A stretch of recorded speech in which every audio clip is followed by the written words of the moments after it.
Hello. Now, the last part that we are left with is to make the hammer. That is, we have to use the hammer and we have to make this hammer go and hit the mole whenever we hit a particular mole. So, the thing is, the hammer has already been created in Blender. We have to create this animation and we have to make this hammer go and hit the mole as soon as we actually hit it in our VR headset. So to do this, now let us come back to Unity here. Now coming to Unity, now all other things are working fine here. The thing here is first we have to create the hammer.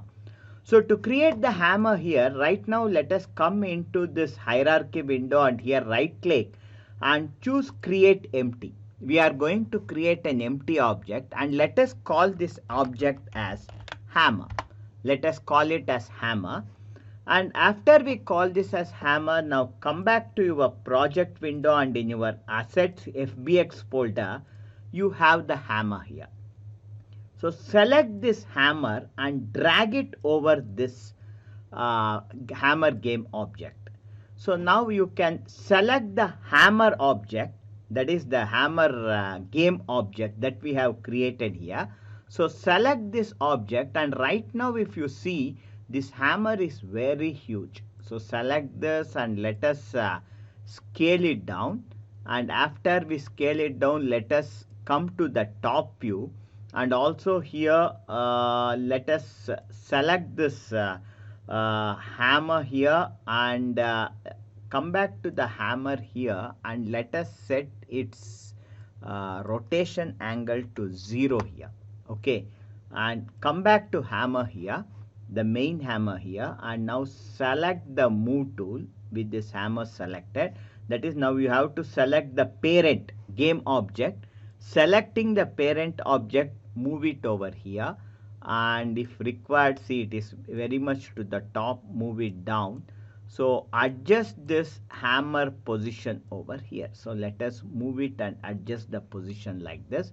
Now come back to game view and in the game view again select the hammer and let us choose the scale and come back to the regular view here and slightly scale it down a little more. Now come back to the view here. In this view now let us move the position here. So see, if I move it along the x, it moves along the x axis, and along the y axis let this be the position, and z axis, okay, let it be here. So let us set x axis to be around approximately 1.3 and y axis to be around 1.25, not 1.25, it is going down, it should be 1.65.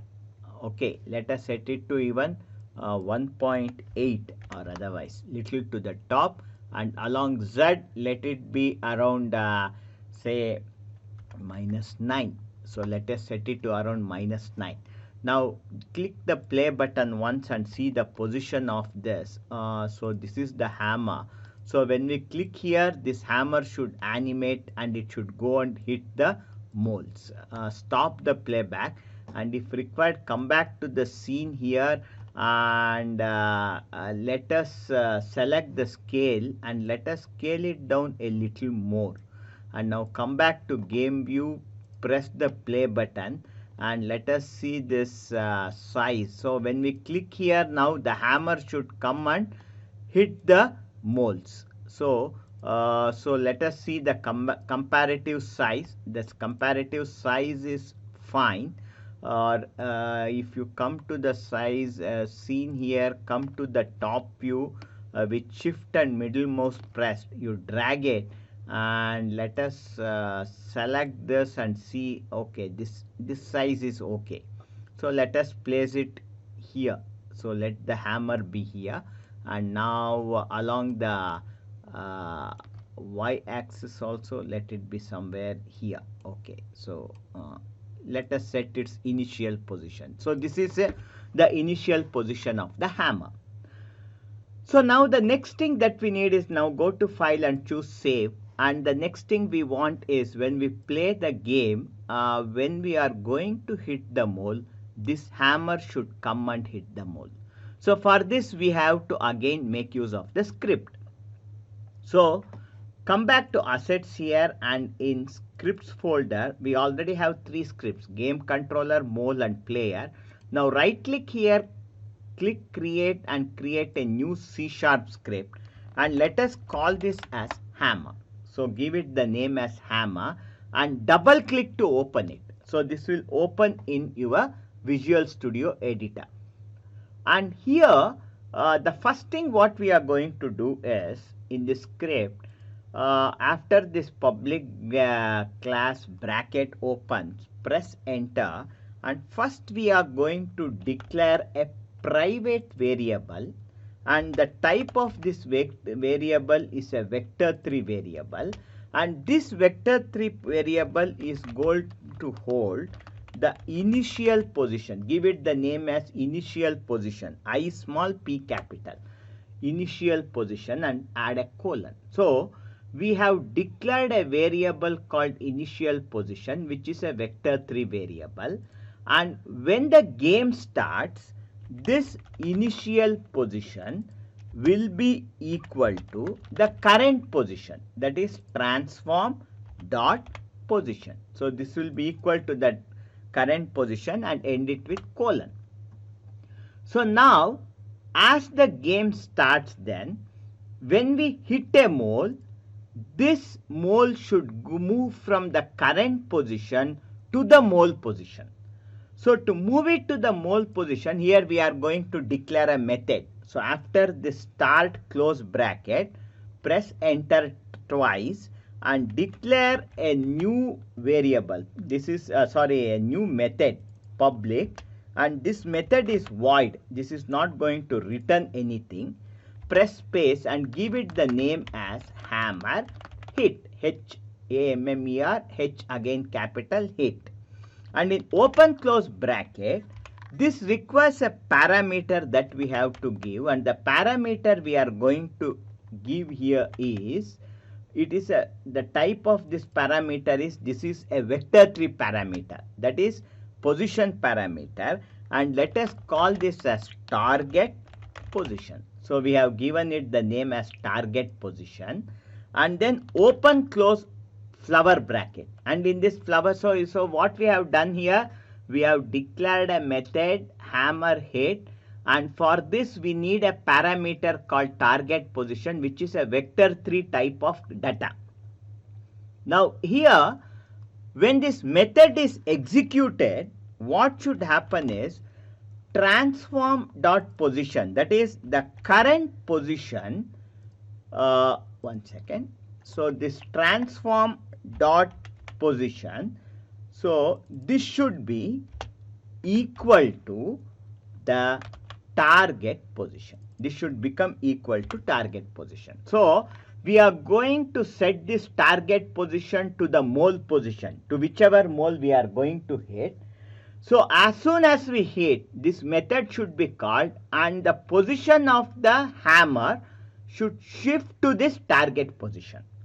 But after we hit, the hammer should come back to its original position before we hit the next mole. So to make it return to the original position in an animated way, we will come to this void update method here, and here we are going to make transform dot position. This will be made equal to, we are going to make this equal to vector3. We are going to call vector3, and this time you might remember for animation we used a function called lerp, vector3 lerp, and in open close bracket, this lerp needs 3 parameters always. Since it is an animation function, for this you have to give the initial value, the end value, and the time. These are the 3 parameters required for this lerp. So the initial value or the initial position is the transform dot position, that is the current position, comma, next the final position, it should move to its initial position. Okay, from the transfer, from the current position, it will move to its initial position, comma, and the speed is, for the speed we are going to type, we are going to use time period delta time and end this with colon. So we have declared here a variable, a method, and the method is hammer hit, and also we have animated it. Once the hammer moves to the mole position, from the mole position to come back, we have used an animation. So this is the part of this hammer.cs script. Now go to file and choose save all to save this. So next come to this mole script. And now what happens is, when you hit the mole, we want the hammer to move to the mole position. So for this, in this mole, we have hammer, and in hammer we have this hammer hit method. We want to call this hammer hit method in mole script. When we hit it, we have a method here, when hit. So to call a method from one script to another, the procedure is just like we did it with the player. You might remember. Similarly here, after this public player, press enter and again declare a new variable public, and this time the type of game object we are going to declare is hammer. The hammer game object is declared, and the name is given again as hammer with colon. Only difference is the second hammer H is a small letter because this is a variable. So we already have a game object called hammer which we have added in the scene. We are calling this type of variable and giving it the name as hammer. Now come to when hit method, and here after on height, we are going to now type, that is now call this variable hammer, and if you press period, now you can see this hammer hit method can be accessed here. In open close bracket, the parameter we have to give is the target position. What is the target position? It is again transform dot position. This is the position of the mole because we are typing it in the mole, and end this line with colon. So this is the logic we are using. So we are calling this, we have created a method called hammer hit where we are shifting the position from its current position to a parameter target position, and this target position is set to the mole position in the mole.cs script. Now go to file and choose save all. Now coming back to Unity, the first thing what we have to do is, we have the hammer game object, attach this hammer script to this hammer game object, and after this, if you come to the mole container, if you open this mole container, you have 9 moles here. Select all the 9 moles, and now in the mole script over here, you have the hammer game object which is empty now. Now drag this hammer game object and attach it over here. Now go to file and choose save. So after this, now let us come back here, let us play the game and test the game. So now you can see as we are moving, the hammer is moving to that particular, so wherever you are moving the, see, wherever the mole is there, it is moving to that mole and it is hitting it. You can see it here. See, as I move it, it is coming and hitting it. See, it is coming and hitting. So if required, slightly this hammer position we have little issue here, because this hammer is slightly going inside. So what we can do is stop the playback now. Now select this hammer, and inside the hammer select the child object.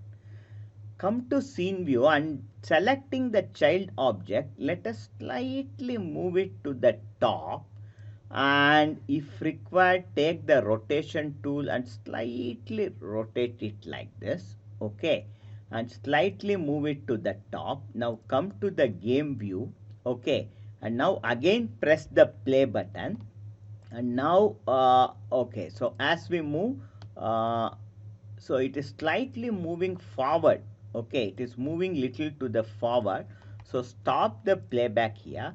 Now select this hammer, and come back to scene view here, and selecting this hammer, let us move it slightly to back here. Okay, only the child hammer. So then again go to play, and now if I play it and see now, so this is comparatively okay now. So now it is moving to the, see, wherever I hit, the hammer goes and taps it. You can see wherever I am moving it, the hammer is going and tapping it, and we have this function working fine. So you can now see this is working fine. So in this way we can animate it, and now this hammer hitting part is also over. And one final thing, stop the playback. One final thing that we want here is, if you come to the game view, you have this hello world or this display. So when you are playing the game now, what is happening is the scorecard, all this is coming at the top. We want this to appear inside the screen. So to make it appear in the screen, stop the playback. Now in the scene you have info text. Select this info text, and let us scale it down to around 0.5. Okay, let us decrease its size to around 0.5 along XYZ axis. And then along the Y axis, see, we can move this, see, in the game view, be in the game view, and move it down like this. Let it be in this position, and if required along the X axis, let us set an angle here. So let us make it inclined like this, so that it is in the same angle as this computer screen. And also along the Y, move it little more to the down. Now go to file, choose save, and now if you play the game, now what happens is, you can see the scoreboard is on this screen. Slightly we can move it still further down. So stop the playback now, select this, and along the Y axis move it a little more down, and now click the play button and see. Okay, this is fine now. So we have the scoreboard appearing here, and as we hit it, the mole is getting, so we can see here. So this is working absolutely fine. So we have successfully completed this game. Now stop the playback. Now go to file and choose save to save this project. And finally now what you have to do, you have to publish this app. So to publish this, what we will do is go to file, build setting here, and in the build setting we are already in the Android build mode. Now here see that our scene, current scene is added over here. Remove this hello VR scene. Okay, let us delete it. Select the mole scene over here, add this scene here, and after you add this scene, now you are come to player setting, and see that all the settings are fine here. We have set the name, everything. Okay, this is fine. Now close this player setting, and now finally with this, click on the build button. So when you click on the build button, it will ask for location. Come to Satvik underscore Unity and in mole VR folder, type the APK folder, and in this APK folder, give this the name as mole VR and then click save. So wait for the entire Android app to be built. Okay, now it is asking for some Windows Defender permission. Click allow access. Okay, so the Gradle is building now. Okay, fine. We have our APK ready. You can now load this APK into your phone, put your phone in the headset, and then run this game. So with this, our first full-fledged virtual reality game has been developed. Use this idea to build your own games. So with this, we are going to conclude this game mole building, that is mole VR building session. And in our next session, we are going to discuss about using virtual reality videos. So this will be our next part. Okay, we will conclude with here. Thank you.